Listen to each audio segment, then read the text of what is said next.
Welcome to this Mastery Empowerment course from New Earth One Network.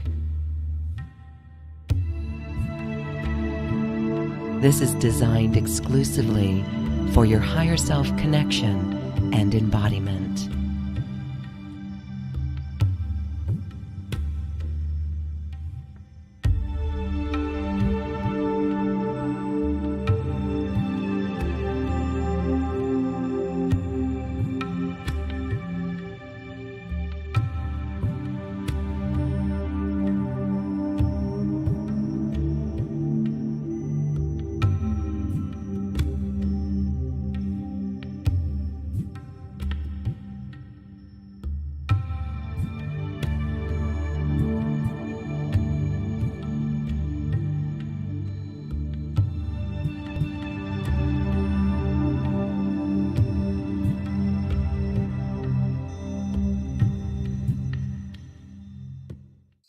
Welcome to this Mastery Empowerment class. We are excited to be back with this past life healer. She's going to assist us in clearing patterns from the past so that we can move forward free and liberated as the being that we are.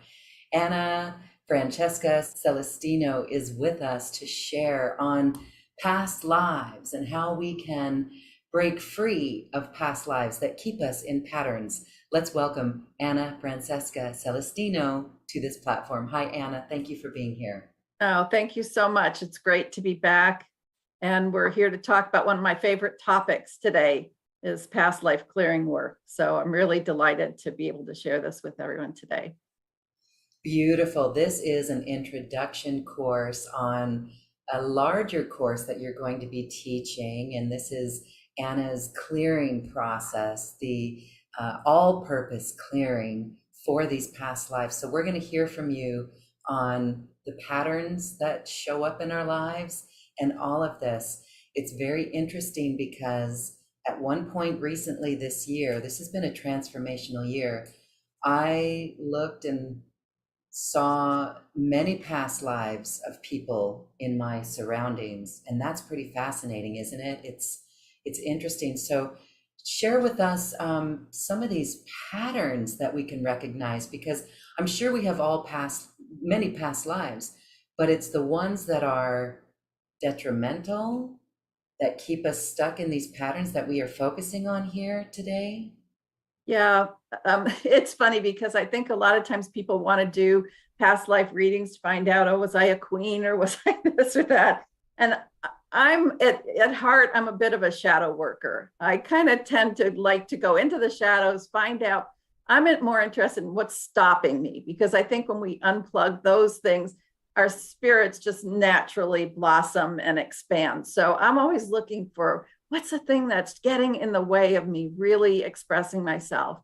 And I started doing the Akashic work, oh gosh, it's been probably 20, 25 years now.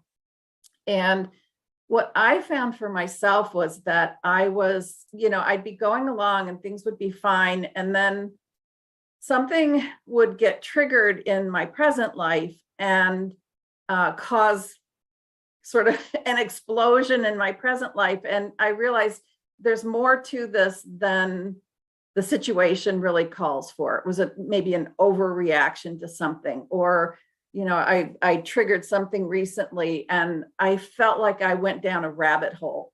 It was just, I sort of lost myself and I was just sort of in the emotions, in some experience, and it's not like I'm remembering past lives in that moment. I'm just feeling more than the emotions that are expected with that particular situation. And so I'm going to talk a little bit more about how these things get layered and why that's so intense. But I realized, okay, there's got to be a way to get these things out of the way and you free myself up from it. So I'd like to only be dealing with baggage from this lifetime. I don't want to be dealing with the baggage from all the lifetimes. So that's why one of the things that I look at is if we understand how something is put together, we can dismantle it. And that's what I want to do today, is talk about how these patterns are put together in a way that they end up getting stuck, end up getting triggered in future lifetimes, and so that we can dismantle them. It sounds fascinating. Thank you. I think we're all looking at our own patterns and things that come up for us. And, for light workers, particularly, there's this hesitancy to be seen or to be heard. And now that could be repeated in this life as a child coming in and parents that tell us to be quiet or not be seen. But there's something there from past lives. And these are really, when we talk about getting out of our own way, this is an important aspect to go and clear this energy, right? Because that's what literally stops us from the expressing the ideas and the inspiration that we get. We're not able to do that because there's something deep within us that just doesn't get us moving, and it keeps us stuck. Can you share an example, one example in your life of something that you were able to identify that was keeping you stuck? And then we'll go into the program. Yeah, absolutely. Trying to think, there's something that just happened recently, but I'll tell you one from my past. This is where the pattern really hit home for me, or the idea of these past life recurrences really hit home. I was in a hardware store, Home Depot or something, with my then husband. And we were just shopping for stuff. And he wandered off to go look for something, but he didn't tell me he was going. And I mean, I was a grown woman and I was standing there. And in that moment, I just felt overwhelmed. I felt, I didn't realize what was going on at the time, but there was some abandonment that got triggered. I just felt so hurt that he would leave and not tell me where he was going. And I ended up leaving the store and I sat in the car and I was crying. I mean, okay, we realized that was probably an overreaction to him just wandering off in the hardware store, but something about it just hit a nerve or hit a trigger. And I just became this feeling of abandonment. No, he didn't love me. It just it sort of plummeted into this whole thing.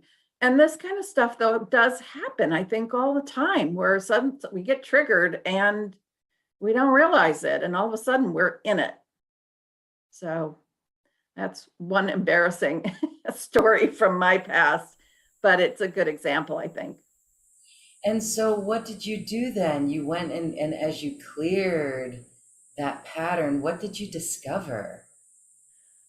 Well, sadly, at that time, I didn't have all the tools that I have now. So, I just did my best to talk it through with him, and we sort of eased the pain of it. But that pattern of abandonment continued to come up over and over again in my life until I finally got these tools to clear that out of the way. And I often think I have an image in my head of when we do this clearing work in my all-purpose clearing. The first thing I ask is for the original experience in which this happened, so that we're clear. We're not just clearing layers, we're clearing the original occurrence.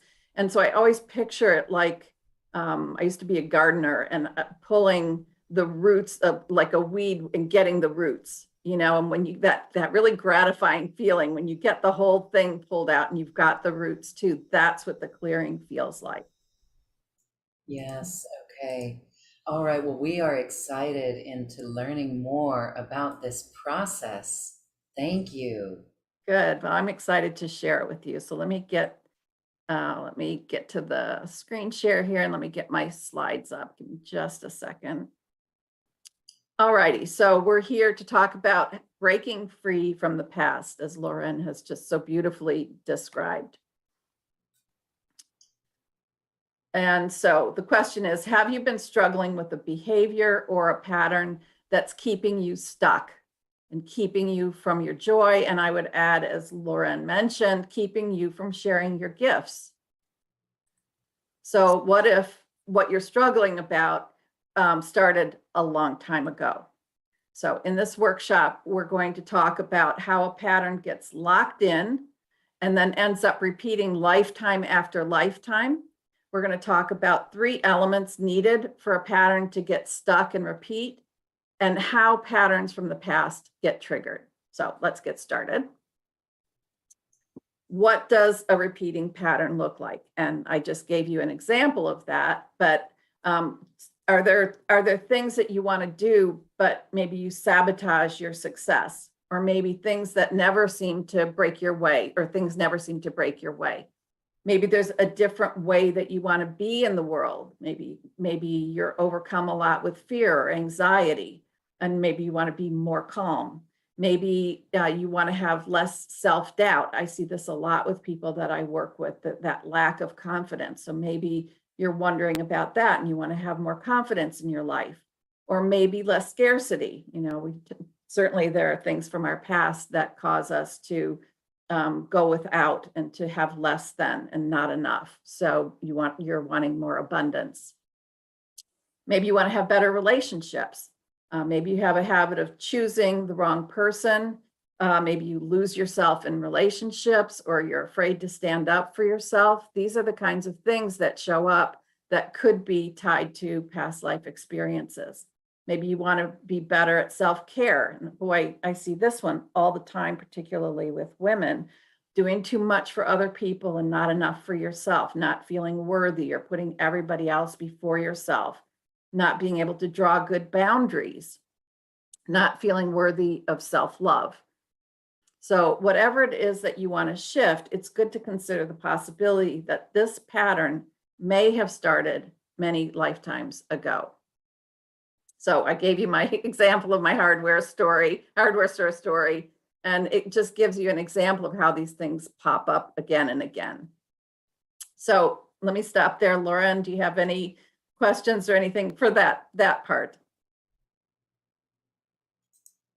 No. Let's see. One thing that you said there is, yes, there's some of these words that you mentioned that I'm recognizing even in my own, and it seems like every single one that you mentioned has something there. So there's a lot of clearing to do, isn't there? Yeah. Yep.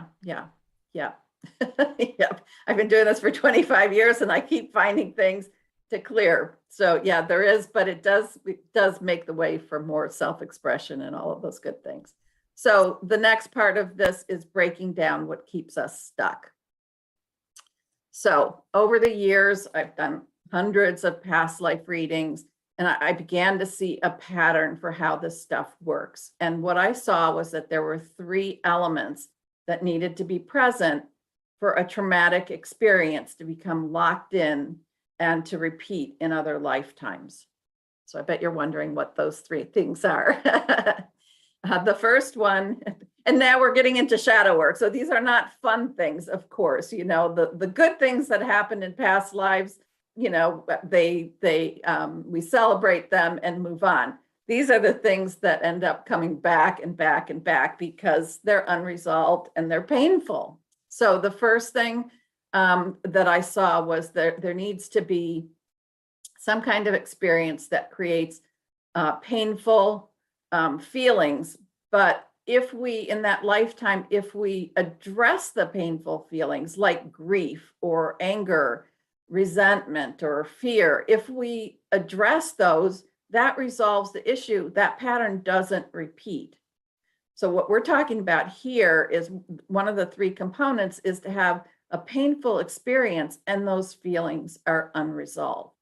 Okay, so many times when I'm doing readings, what comes up is grief that wasn't resolved. Grief can be very painful to deal with, and grief and sadness. And so we tend to gloss over it or jump over sadness and go to anger, rage, we blame, but we don't resolve the grief. And so those unresolved feelings just stay there and are waiting for some resolution.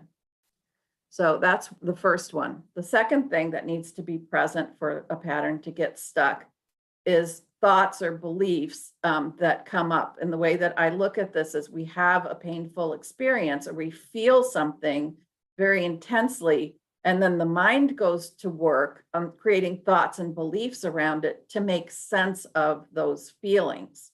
So I experience a tremendous loss, and then my mind creates a thought or belief about that. It wasn't that important. It didn't really matter. This other person is to blame. We start creating thoughts and beliefs to make sense of the feelings. So we have a feeling, and then we have a thought or a belief. And the last thing in the three that locks this pattern in that repeats is that we make a vow or a promise so that this never happens again. I never want to feel that again. I never want to think that again. I never want to experience this again. So how can I protect myself? I'll never trust men again. I'll never trust women again. I'll never do this again. I'll never, or we punish ourselves, and say, I'll be selfless for the rest of my life because I didn't, take care of people in this lifetime. I'll go without, I'll give to everyone else. We also, make vows to poverty and chastity and all of those kinds of things. So we make these vows, and really, to me, in all the clearing work that I do, I'm always looking for the vow, because that is the thing, that's the promise that we make that keeps us stuck. So those are the three components. And when you have all three of those, you have a pattern that when it's triggered, it'll repeat. So let me stop there and see if that triggers anything for you, Lauren, and if you have any thoughts. Yes, I'm wondering, could this come from multiple past lives? Like, just keeps getting repeated in each life? Yes, yeah, absolutely. And in my all-purpose clearing, I talk about how in the first lifetime, you have the original lifetime in which the pattern gets set. And then in subsequent lifetimes, I talk about it as the enforcers. We have the enforcers that come in to make sure that we honor that vow. So things like spells, pacts, bindings, curses, those things come in. And when we start to get too abundant, or we start to get too happy or too successful, the enforcers come in and say, oh no, you made a promise that you were going to do this. And so it stops us from going beyond our limitations from this experience. And that's where, again, in my clearing that I teach, we cover the enforcers as well. It's not just the original experience, but we cover what happens after that as well. We're going to clear all those things that have been put in place to enforce it. Very interesting. There's a couple of things going on that I'm looking at within myself as we're learning this. And one is that I see a pattern. Well, I see a life where I was taken out because of my behavior. And then that behavior morphed, and I could see vows coming in that made me have certain behaviors here in this life. And I just think it's very interesting. It's morphed is really what I want to say. There was like a freedom. And then it makes me wonder, who in society, what in our society started adding all these rules? Yeah. That's a deeper conversation, but that's what I'm witnessing right now. It's like we were free somewhere, and somewhere along the line, because of our behavior and the way that we were free, I was taken out for that. But then the way that I lived other lives was based on that past life. So this is kind of interesting for me, actually. And I do have three elements. There are definitely three elements in one of these that I'm looking at. I won't go too much into it. It's pretty private, but yeah, I'm seeing that. Yeah. Well, and I mean, it's just a guess, but I'm guessing that the rules that we're all following now were created out of people's fears. Yes, absolutely. So, and their vows to never have this happen to them. I mean, look at the laws that we make in this country are, I mean, it's wonderful, but by the same token, something bad happens, we make a law so that it never happens again. And that can be a good thing, and it can also create limitations. So yeah, I think, I think a lot of the limiting kinds of things that we experience these days are built out of people's fears. Yes, sadly. Yeah. So, oh, good. I have some examples here. It's funny because when I was preparing for this, I never remember the stories when I'm doing the readings for people. So I was, trying to pull essences of stories from the past, people, past life stories I've told for people. But what I kept thinking was, I'm gonna give you my examples, but I can't begin to match, making it up. I can't begin to match um, the poetry that happens in real life. I mean, when I'm doing these past life stories and we see how life just works together and blends together to create these experiences and the healing, it's really remarkable. So I'm going to give it my best shot with my examples, but again, it pales in comparison to real life. Okay, so this is based on a past life that I read for someone. So this is called Princess Locked in a Tower. Let me see. Yeah. Okay. So the Princess Locked in a Tower, a woman who was part of a marriage deal between her father and the husband's family. So she really was just a pawn in this to create a merger between these two families. And so when her husband takes her back to his castle, he locks her in a tower and just keeps her there. He's got no interest in having her as a wife. She was a pawn in this experience. And so she lives out a very painful, isolated life. And so on her deathbed, she vows never to trust men again. Okay, so that's her thought, is I will never trust men. Men can't be trusted. And men use me as a pawn in their life, in their business, whatever. And so to never trust men because they'll use you as a pawn. So so here we've got a painful experience of being used and betrayed, a thought that she has that men just want to use you, and a vow never to trust men. Okay, so in this now fast forward to this present lifetime, she's born into a wealthy family, and she's never sure if men are interested in her for herself or her money. Okay, so she sabotages all of her relationships by suspecting that she's being used. Yeah. So that gives you a little bit of a sense how you've got those three things that lock in. Okay, the next example is I've seen this variations of this a lot of lifetimes and a lot of people's stories. I call it the selfless doctor. So again, I've seen this a lot in people. So this is a story of a doctor in the 1600s. He considers himself responsible for the health and well-being of all the people in the village. A plague comes through, wipes out the village, and he takes this personally. He feels personally responsible that he couldn't save the village. I mean, and even as I say it, I kind of feel that sinking feeling inside of failing to do his duty.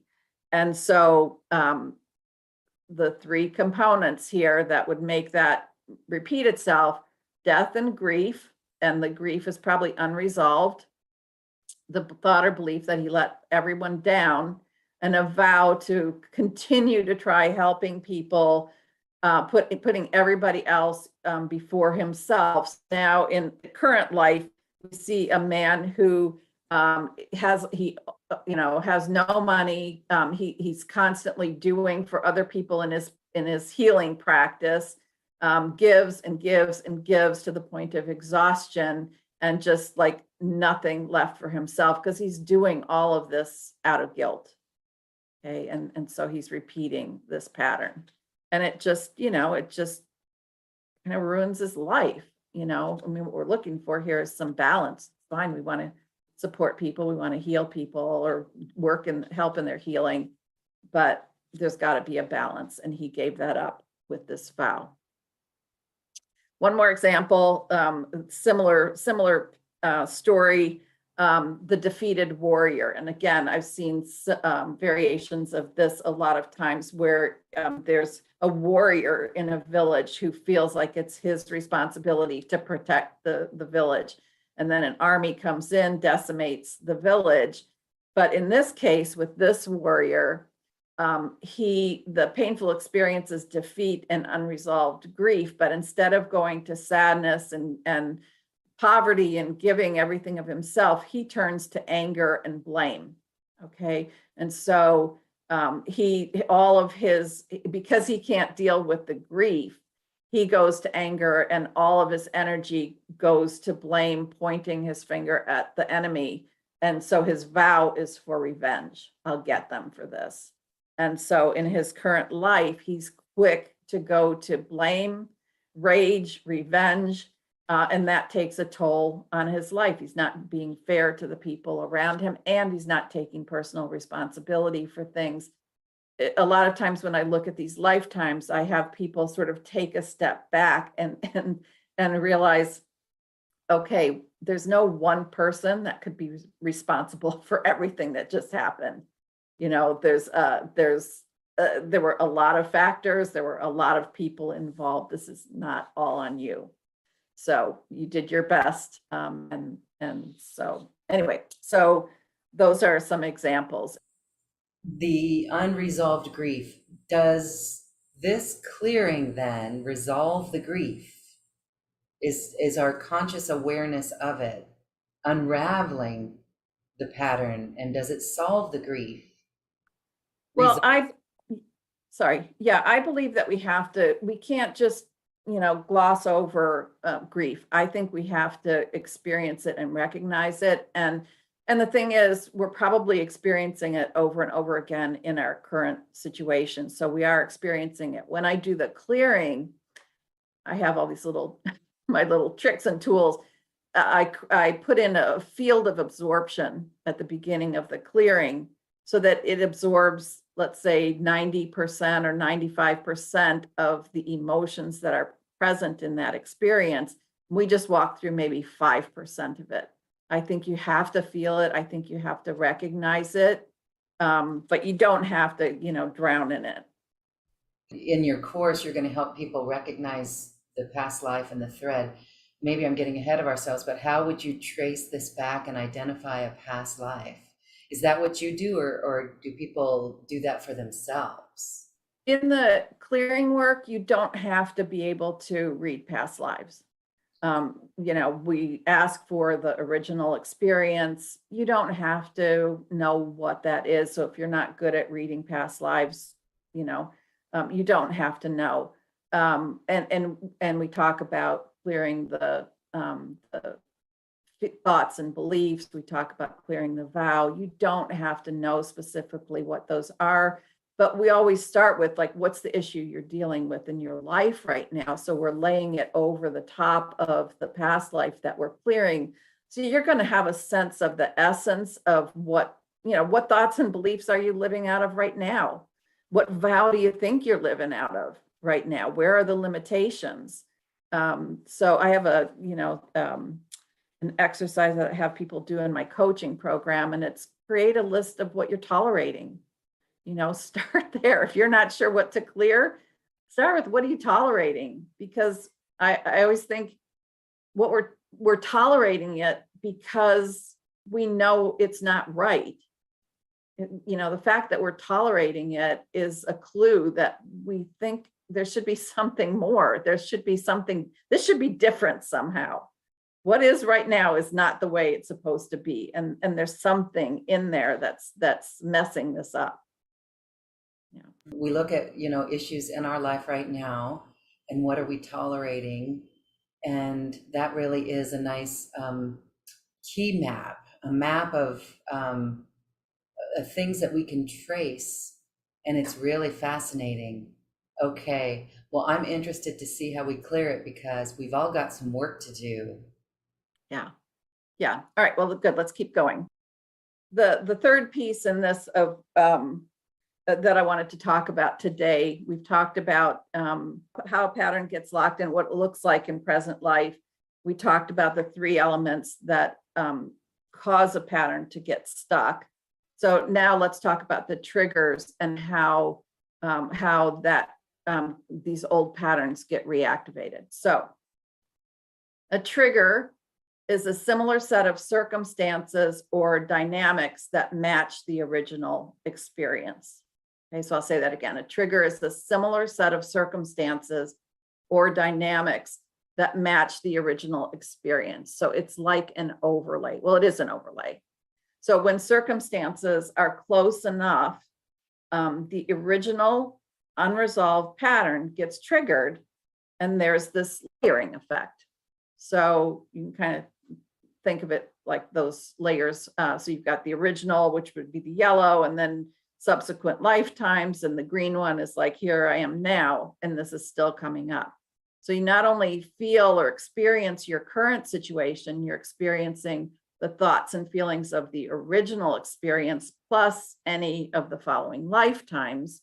So I'll back up for a second. So you that's what I'm saying. When a pattern like this gets triggered, if one of the things I want to say for today is, to hopefully help you to be mindful or aware.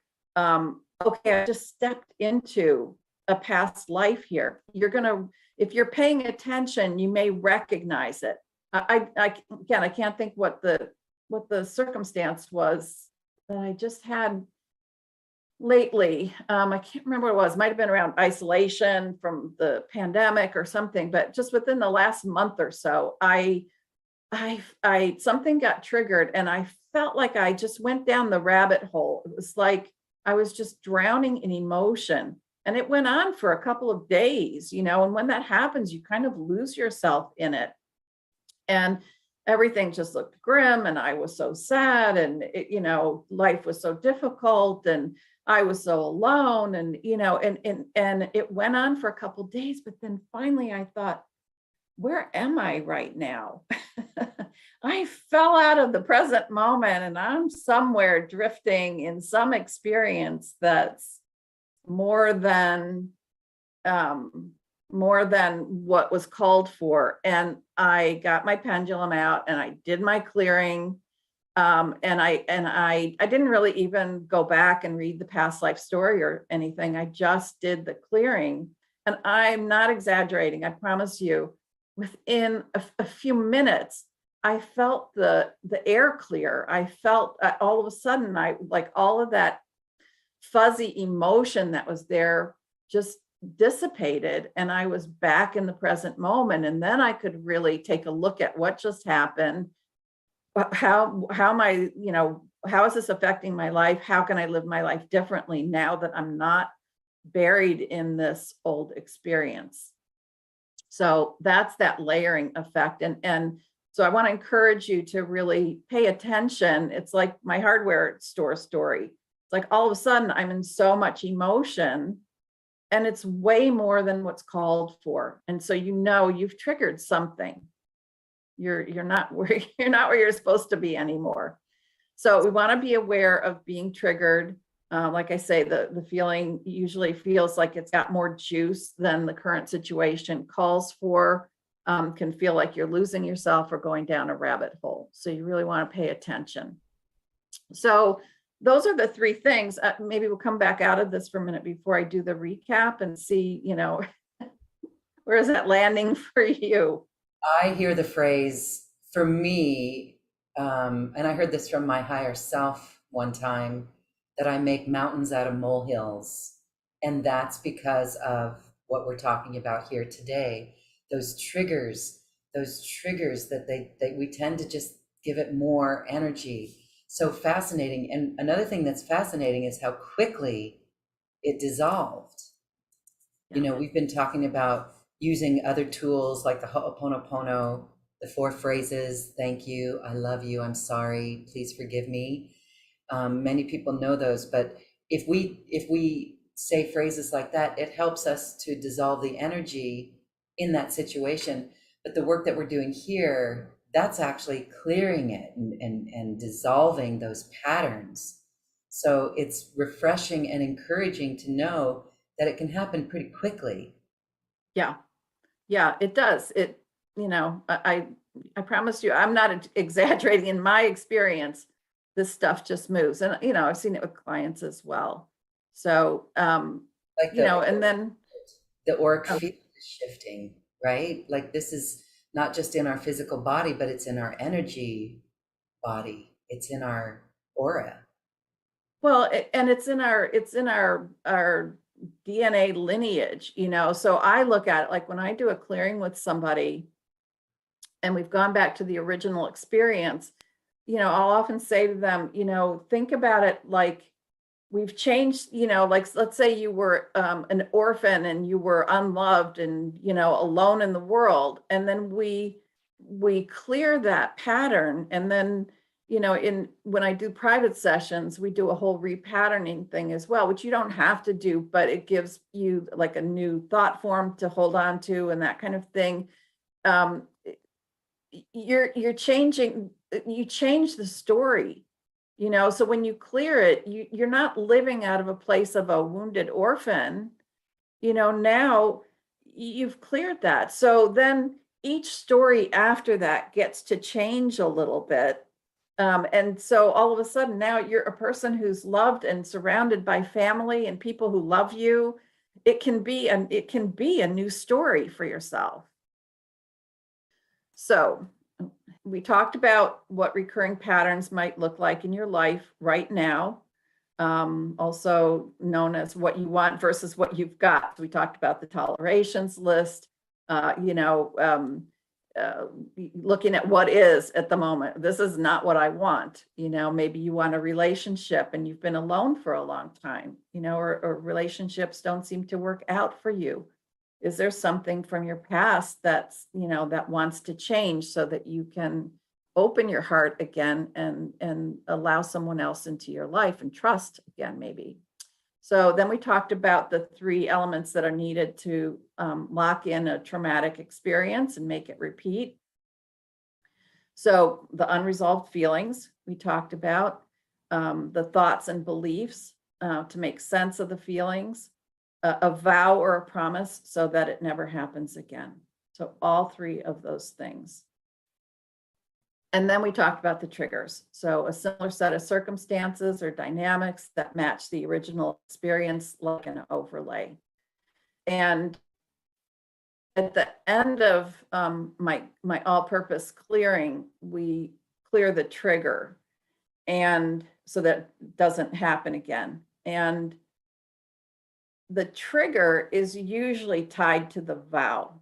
So if you're trying to understand what triggers it, look at what the vow might be. Or if you're trying to figure out what the vow is, look at what just got triggered. Somewhere in there's a connection between those 2. And maybe I'm getting a little ahead of myself in terms of clearing work, but it's interesting to me that it's usually, the thing gets triggered when, let's say I made a vow to poverty, and then all of a sudden in this lifetime I start making money. The pattern gets triggered. It's like, oh no, you can't have money because, when you have money, bad things happen, or you promised that you wouldn't. And so now the old vow, the old pattern gets triggered again. And so, oh, well, I can't have money. So now that whatever that opportunity was doesn't work out. And we go back to, our scarcity. So, by clearing the past, we free up the now. And I have a coaching program called the Shift System, and it's a 90-day group coaching program. And we do emotional work, things like that. The first month is about getting clear on what you want. The second month is about finding out what's been stopping you. And so just like I've been doing the clearing work for 25 years, but I hadn't put the clearing work connected to the coaching work. And all of a sudden it was like, oh, duh. It's like, Okay, we're trying to see what's stopping people from having what they want. Just do the, instead of putting people through all this stuff, just do the clearing, just get it out of the way. So we've been using the clearing work as a fast track in my coaching program now too. So this is the slide that I love the most, because this is what I think the clearing work is all about. It's like you've got these guys in front with the little brooms, sweeping and clearing the way so that stone can keep moving forward. And that's what we're trying to do. We're trying to keep moving forward in our lives, expanding who we are. And so by doing the clearing work, it's just getting the stuff out of the way that would slow you down or take you off course. So I just love that image. So I do have some slides that talk about what my clearing program is about. So you let me know if there's a good time to include those too. Yes, we'll talk about that in just a moment. Do you want to do a little mini reading on me as your guinea pig, as an example for our audience? Yeah, I'd love to. I'd love to. That's great. Well, there's one that could get a little personal, so I'm not going to choose that one. But it's interesting. Okay. I mean, it's helping me identify so much, but it's too personal. I have a feeling though, whatever other story you tell me may help you with the one that you're not wanting to say out loud. So Yes, I think so. Okay. Well, all right. So I guess, all right, in this life as a journalist, we have competition pretty much ingrained into us. It's part of the game or part of the roadmap. It's part of it's part of life, and news teams call themselves a news team, but you're really not a news team. So that's where New Earth One actually comes about, is to transcend competition. Yet there's still some triggers. I catch myself when emotions come up, opening up the refrigerator door and checking out what's in the refrigerator, which that's really interesting because I've been triggered. Um, or if I get on certain social media platforms, which I never really resonated with, I just would not, I'd start feeling feelings of less than, and I consider myself a strong woman. So that always struck me as interesting. Why would I be feeling less than getting on a social media platform? So I don't get on the social media platforms. And so I've identified it as competition, but particularly authority with men's authority. All right. So, so then you put a man and competition, those two together, and that just really strikes a chord. yeah. So very interesting. So that is, and so then, what is that? I don't know where, and again, I guess New Earth One Network was created to transcend competition because this is a platform for all of us. Sometimes there's still these feelings that come up, and it's interesting. So how would you say that experience limits your life? It limits because instead of going and focusing on doing something new and creating something new, I just go and sometimes have a pity party and don't do things. Yeah, Okay. don't take steps to do things bigger. Or it's very interesting. There's still, here I am, we have a video podcast, but there's still this not wanting to be seen element too. So a lot of different threads there, but it's all related. Yeah. Mhm. Yeah. All right. So I'm going to use my pendulum and just, because you've touched on a lot of different things, and I have a feeling they're all related, but I want to see which part of this is the main thread we want to pull on. So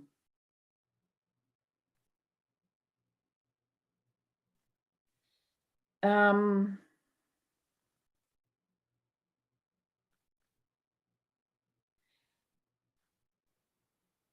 well, I think it has something to do with your own sense of power and strength, and a fear of expressing that.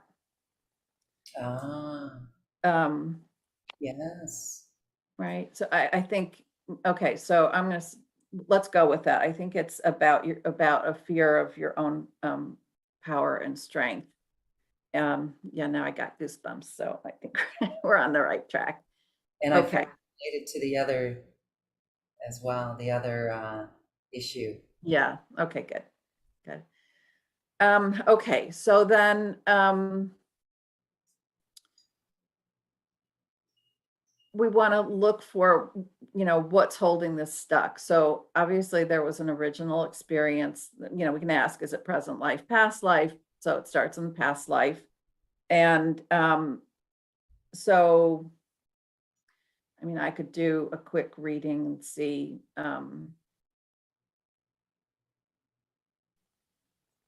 Hmm, I don't know. I mean, honestly, I don't even think this was on this planet.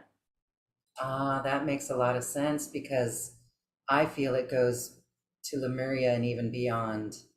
Yeah. And Wow. I feel like there's some kind of warrior energy. We don't have time for me to do a whole reading on it, could take too long, but I think there's something, I feel like there's some warrior energy there. But I don't feel like you failed at what you did. I feel like you were betrayed. I feel like somehow there you were put in a position to defend something that couldn't be defended. Uh, And oh, now I got goosebumps again. So I feel like you I too. feel like the pattern that's set up is you just set yourself up. You just feel like anytime you are going for success, there's the possibility that you'll be set up to fail again. Yeah. So without getting into a lot more detail, and I'd be happy to do that with you offline, but yeah, I feel like that's the crux of it, Yes. is that expectation of being betrayed and betrayed by men. Um, um, Wow. I think in that lifetime, I can't tell if you were male or female. There's a lot of armor, and I see you in full warrior garb, and you're like so dedicated and so altruistic and ready to go for the cause. And there's politics behind the whole thing, and they just put you in a place where you just totally got screwed. So, I feel like um, I'm crying right now. That's how it resonates. yeah, Uh, and the word betrayal. Yeah. Seeing that alone, I mean, that spreads far and wide. yeah, Mhm. yeah, Wow. That's yeah, powerful. yeah. So, looking at our three categories, so there's an unresolved feeling of betrayal. Mhm. And then the thought is,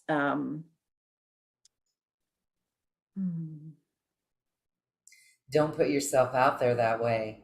yeah, yeah, can't trust, I would say, is the belief. Yeah.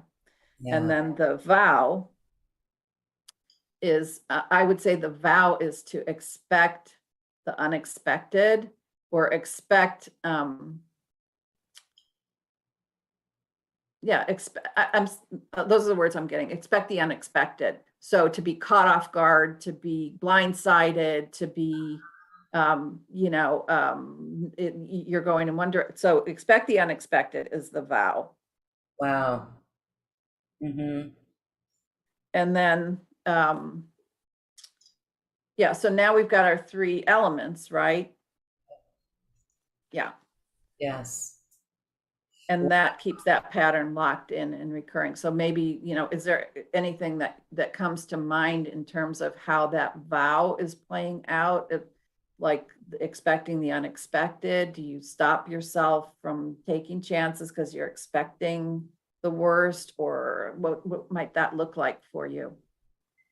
Yes. I can see that vow going across the board to other issues, actually. Like I said, it spreads far and wide. And yeah. you know, the doubt. It does, yeah, like why do we give more weight to our doubt than to the dream? Yeah. And so, yeah, yeah, to never fully be at peace with the present situation, just feeling it could change at any moment. Yeah. Yeah, that's Yeah. huge. Yeah. That's just such a subtle, so subtle in the conscious mind or the subconscious mind, but it affects everything. Yeah. And that's Wow. what I'm saying. It's like I can make up these stories, but when, when you do it in real life, it's like it's just so incredibly complex and beautiful in a way of how this stuff plays out.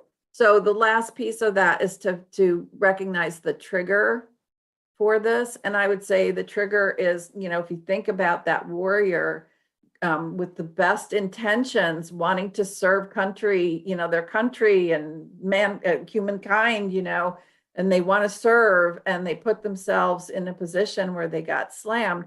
So the trigger is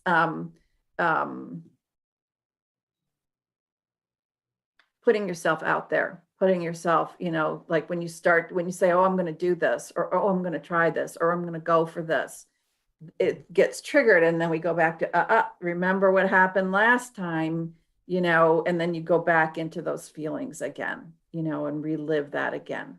So we want to change that trigger, so that, or at least be aware of it. So in my clearing work, I have a whole little process for clearing everything that we're talking about. But for you to be aware, okay, I've just hit this trigger, I'm putting myself out there, here I am, the warrior. I would even find a picture online of a warrior in full armor, and I can tell you it's red, it's like a deep red leather, it's not just all metal, it's like a deep red leather chest plate, and then armor on top, and it's decked out. And I would find a picture of that and honor that warrior, for what he or she was willing to do, and screw everybody else. It didn't work out, but you showed up and you did what you were supposed to do. So what other people are going to do, you can't account for, but you're showing up and you're going to do it. And hooray for the courage it took for that warrior to go do what they're going to do. Just do it. Just go do it. That's very interesting because what you just explained and presented there, about that attitude is exactly um, what makes me move forward here now in everything that I do in that altruistic way. And so, wow, I feel like crying. Yeah. Woo! Yeah, you're the same person as that warrior, that beautiful warrior who was giving everything. You want to do good, you want to help people, you want to stand up for what's true, and how things work, and you're in, you want to do it. Love, in the name of love. Yep, yep, absolutely. And you just can't account for how other people are going to receive that. Okay. Ooh, that feels really interesting. Good, Yes. good. Okay. All right. Okay, good. All right, let's talk about, thank you for that, actually. And I truly hope that that helps others see how one little thing, the subtlety in all of this, and the impact it has on, gosh, all the other lives. Like I mentioned, the other issue that I didn't want to mention, I do see how it is related. Absolutely, it is related. So these are the layers and the layers and the layers that we have. And I can sense when those are all done and cleared, wow, powerful, Yeah. that we're not going to play small anymore. We're not going to hide anymore. We're here to get the show on the road, go on the road to love, and all hearts will anchor in love. That's my goal. Okay. Wow, that feels really good just expressing that. Thank you. So this is something that helps others, and others can see how in just a few minutes here we were able to trace it back. So in your workshop, you've got a workshop coming up. Tell us about this workshop because it's going to do this clearing on a whole range of issues for people. Yeah, good. I'm going to go to my slides again.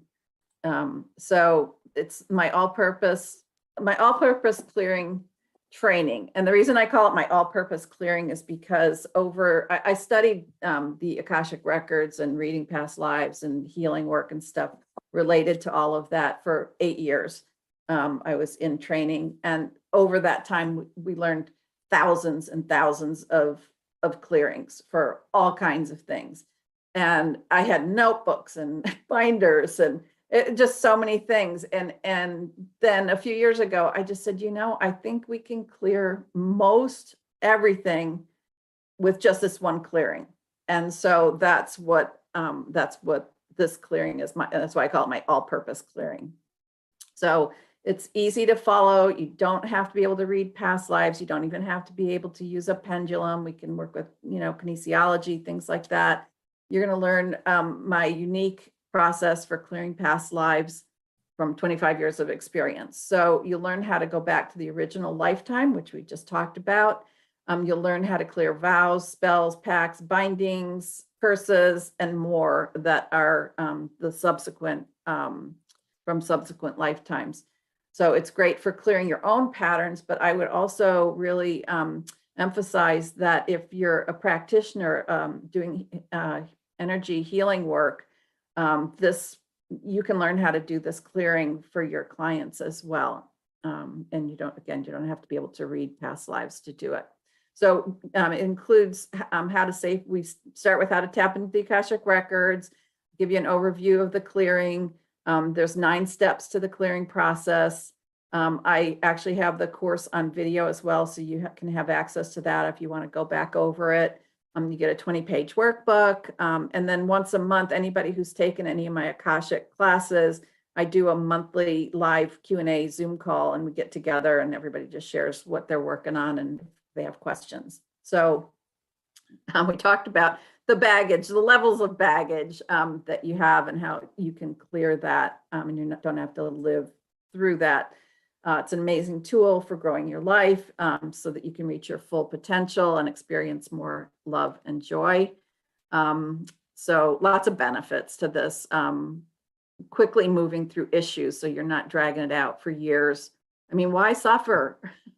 Why struggle with these things for years and years when it's clearable? We can do that. So you get rid of fear and sadness, anger, all of these things that we've talked about, so you can bring your gifts. And that, it's just an image of the workbook.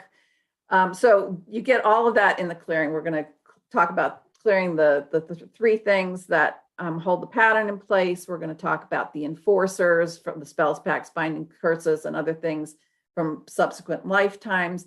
We do what we call refiling. So it's taking then everything that you've cleared, putting it back in the Akashic records in its place and time. We close the door on that so it stays in the past.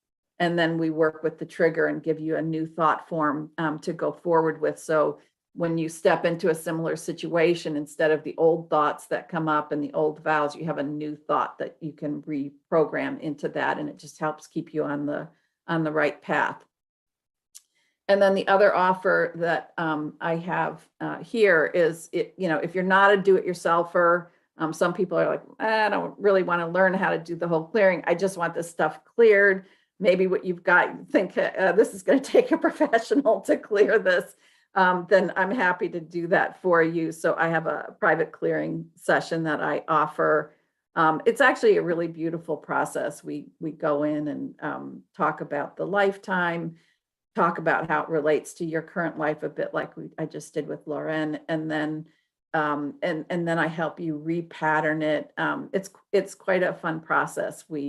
You get a chance to coach your old self in that past life and help that person in the past see things in a new way and create new vows and new thoughts. So I love doing that, and it's very effective. So I just talked about all of that.